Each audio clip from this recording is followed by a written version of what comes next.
My name is Ezra. I'm a senior this year, as he mentioned. I'm thrilled to be here. I'm so excited to be able to speak to the Wheaton campus community.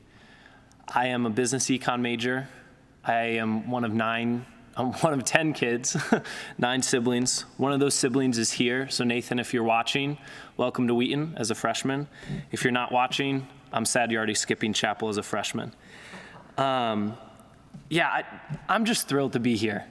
This is an amazing opportunity. The fact that I get to stand up here and share a story from my life is a privilege and an honor that I don't take lightly. I want to thank Chaplain Waybright for giving me this opportunity, and I want to thank all of you, the millions of viewers at home, for taking time out of your busy schedule to hear me share. I have a very simple agenda for my talk today. In the 7 minutes I have, I want to convince you to ask yourself a question. I want you to ask yourself why.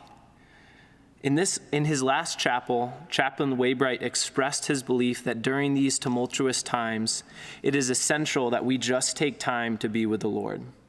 I want to echo that sentiment and also challenge you all to take it one step further by asking yourself this question: why? I have a simple story to illustrate what I mean by this. My story begins with me sitting at a crowded table, staring at a window that looked out over a beautiful lake. Despite the nice surroundings, I had never felt so distressed in my life. It was as if there was a weight physically resting on my chest. I was beginning to feel nauseated and knew I needed to step away and splash water on my face or do something to stop whatever I was feeling. I felt so overwhelmed.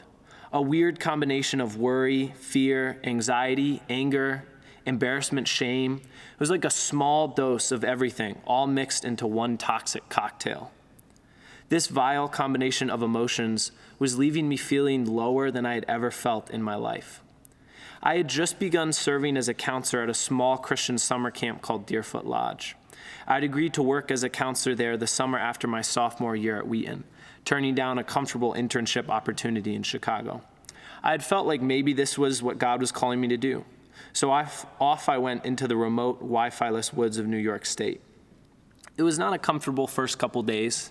We were waking up at 6 a.m. every morning to go on team runs, spending hours working to get the camp ready for kids, and studying through the evenings to learn all the different rules and regulations for the camp. However, it wasn't these pre-camp activities causing the unique sense of hopelessness that I was feeling. I knew there was something deeper that I just couldn't quite put my finger on. I want to pause here and ask you, when was the last time you found yourself feeling similarly to I did? Maybe you're going through a season right now. You're feeling despondent, depressed, or overwhelmed. Maybe you're feeling anxious, fearful, or hopeless. Or, like I was in my story, you're feeling some terrible mix of all of these. It would be natural to feel some of these emotions during this very turbulent year. But even before 2020, you may have also found yourself in seasons of life similar to mine. Thankfully, my story didn't end there, and yours doesn't have to either. I spent hours with the Lord trying to get at the bottom of what I was feeling and begging Him to pull me out of the hole that I was in. The Lord answered that prayer in a unique way. Instead of just removing the feelings, He put a thought into my head, or more specifically, a question. The question was why? Why was I feeling anxious, afraid, and worried?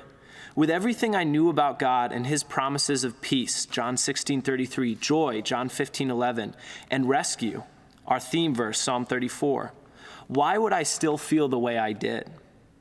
This question was prompting me to do some soul searching. Were there lies I had been believing? With God's question in mind, I sat down, got a piece of paper, and started asking myself why, again and again, trying to get at the root issue weighing me down. I have to be honest and tell you that one of the biggest idols for the past few years has been money. I became obsessed with money when I went to Wheaton and started taking on loans. I became consumed with worry about how to pay them off. I couldn't see past them. I thought about them way more than I thought about God or His plan for my future. I loved being at school, going to Wheaton, but whenever I thought about the future, I would feel those anxious thoughts and fears start to consume me. While at camp, asking myself why I felt anxious, I quickly realized that I was anxious because I felt I should be working some high-paying internship or other summer job instead of being at camp. And when I pushed further and asked again why I thought I should be working elsewhere, my answer became painfully clear. I didn't trust God to provide the money I needed. When I sat down and asked the Lord to reveal what I was actually believing and took the time to search through my emotions and ask why, I came to the answer. I was believing the lie that the God of the universe, the God who owns the cattle on 1,000 hills, and who created all the gold and all the mines, would be unable to provide for my future. If and when you someday find yourself feeling distant from the peace and joy promised by the Lord, I want to challenge you to do the same thing that God helped me to do. Get to the bottom of whatever you're feeling. Determine if you have believed a lie. And if so, surrender it to the Lord and allow him to release its hold on you. God promises us in our theme verse to deliver us out of the trouble and that he will hear those who call to him. So call to him. Pray to the Lord for wisdom and humility, and then use this simple question to get to the core of what you're feeling. Look to Psalm 42:5 and see the example of someone else pouring out their troubles to God and desperately searching for why their soul is so downcast. When you work together with the Lord to get at the heart of your despair, he will meet you there, and he will rescue you from all your troubles. Again, that's Psalm 34. Well, my experience with despair at summer camp may pale in comparison to the hopelessness caused when reflecting on distressing news of ecological disasters in California and around the world, on all of the racial injustice in our country, or on the death of a loved one due to COVID, or evil acts of terrorism.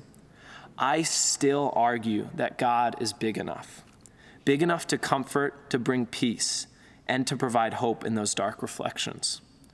So Wheaton College, I implore you, when you feel yourself drifting, take time, pray to the Lord for insight, and then start asking yourself that simple question, why? Thank you.